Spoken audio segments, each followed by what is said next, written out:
नमस्कार विद्यार्थी मित्रांनो, 10वी बोर्ड परीक्षेची जर का तुम्हाला पहिल्या प्रश्नाची 8 मार्क हवी असतील तर हा व्हिडिओ शेवटपर्यंत पहा. तर पहिला प्रश्न आपल्याला अशा प्रकारचा असतो, complete the words by using correct letter.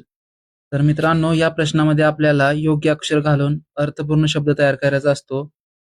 यानंतर दुसरा प्रश्न पाहू शकताय, put the words in alphabetical order, म्हणजे अल्फाबेटिकल ऑर्डर प्रमाणे आपल्याला हे शब्द योग्य क्रमाने लिहायचा आहे.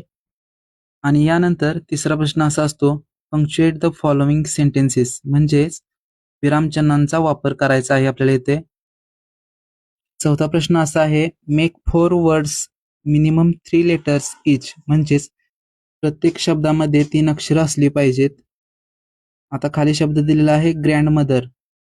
या शब्दापासून आपल्याला 4 वेगवेगळे शब्द तयार करायचे आहेत.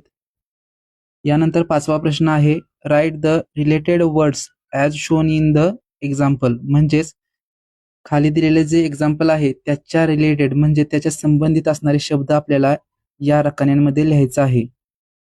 सहावा प्रश्न, complete the word chain of noun, add 4 words each beginning with the last letter of the previous word. इथे आपल्याला शब्दांची साखळी तयार करायची आहे. आपल्याला एक शब्द देतील, त्या शब्दाच्या शेवटच्या अक्षरापासून नवीन शब्द तयार करायचा आहे. असे आपल्याला 4 शब्द तयार करायचे आहेत. धन्यवाद.